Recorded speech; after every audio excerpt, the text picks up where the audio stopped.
Hi, I'm Tim, and welcome to WatchYouWant.com. Thanks for logging on.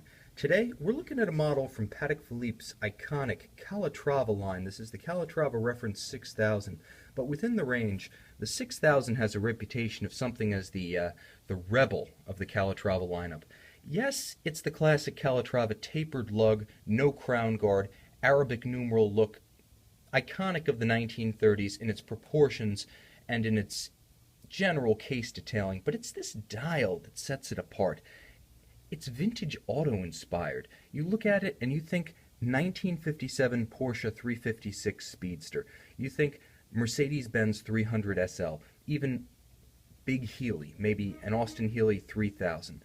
This watch right here doesn't have the face of a typical Calatrava. It has the face of something that has respect for machines above and beyond the watchmaking realm.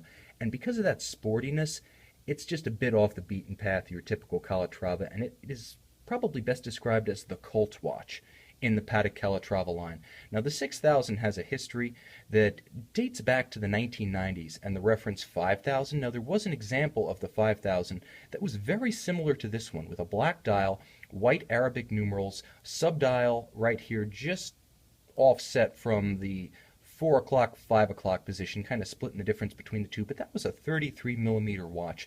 Wore much smaller, lacked the degree of dial detailing, graining, nuance that this one has, but it set the stage for the 2005 debut of the Calatrava 6000-001. Now that was the 6000G-001 with the black dial. Now a 37 millimeter case with the 240 caliber micro-rotor movement.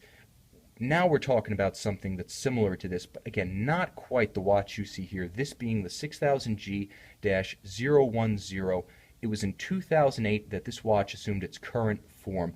And this example that you see right here features all of the characteristics of that landmark model, from the Poinçon de Genève signed movement, yes, pre-Patek Philippe Seal, but with the latest anthracite dial, 37 millimeter case, white gold, exactly as the watch appears today in the lineup, but with that coveted Poinçon de Genève now discontinued in the Patek Philippe model line. You get the best of the modern aesthetic and the latest reference appearance with the glorious tradition of the Geneva Hallmark stamp of quality. Now I'll get into what both of those mean to this watch in a moment, but let's just take a look at that dial one more time. What sets it apart? The key difference between this one and the prior 6000G-001 is the anthracite finish. The previous watch from 2005 to 2008 had a black dial. This one has a soleil sunburst gentle grain pattern radiating out from the cannon pinion towards the edge of the dial, and again it's that anthracite, almost slate colored look. It's very subtle but very beautiful and nuanced in a way that perhaps the jet black was not. It also plays delicately against the metallic, delicately grained, modified sector subdial that sort of rings the inner dial and then leads to the hour track. Pointing inward, it seems to hold the dial together. There are little indexes below each of the hours, and each of these indexes is a triangle that points toward the center. And just as the sunburst explodes outward, this little chapter ring around the center dial seems to pull it back together. So there's great visual tension here, and that adds a lot of dynamism to the watch. It's not a watch that resolves easily and is forgotten easily, and that's probably the key to a truly intriguing, truly exciting watch, the one that holds your imagination long term. It's the conflict, it's the dissonance, it's the asymmetry of this off-center sub-seconds dial, it's that conflicting directional sunburst and the chaptering indexes pushing and pulling the dial in and out, that pulsation, the direction that conflicts with itself. It's the differing density at each level of the dial, from a clean inner dial to this modified railroad or sector to the slightly open but increasingly populated hour track, and then the date reference ring around the edge. It's changing its density, it's changing its direction. There's a lot going on, but it's never busy, easily legible. Once you get used to the watch and you realize that the radial date with the little red crescent hand is going to be your outer track, you immediately know where to look for hours. You immediately know where to look for minutes. You immediately know where to look for date. And the visual interest created by that asymmetry, that conflict, that texture, the look as you move this grained anthracite dial through the light, that is the power and that is the key to this watch.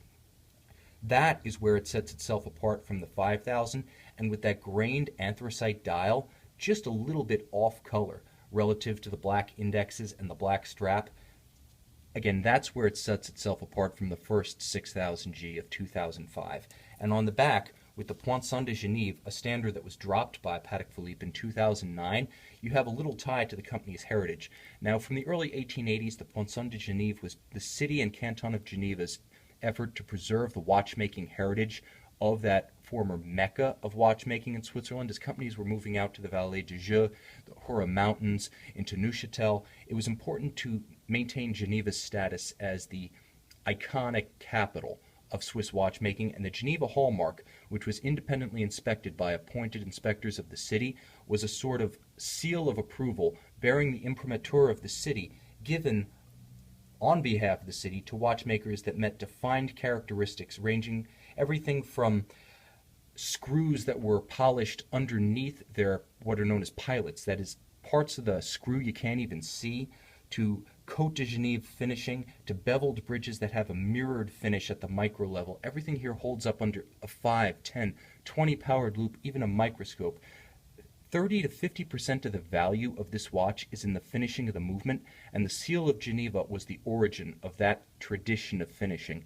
It's not exclusive to Geneva Seal watches, but if you want to know where that level of artistry came from, it was the tradition pioneered principally by Patek Philippe and Vacheron Constantin under the Seal of Geneva standards during the 20th century. And that tradition lives in this Patek Philippe 6000G-010. Geneva Seal, micro-rotor caliber 240, free sprung for great chronometric accuracy. This watch has the ability to resist shocks, resist temperature variation, resist magnetism better than most because of the architecture of the hairspring and the balance and the regulator that simply will not move or warp or change under the influence of those factors.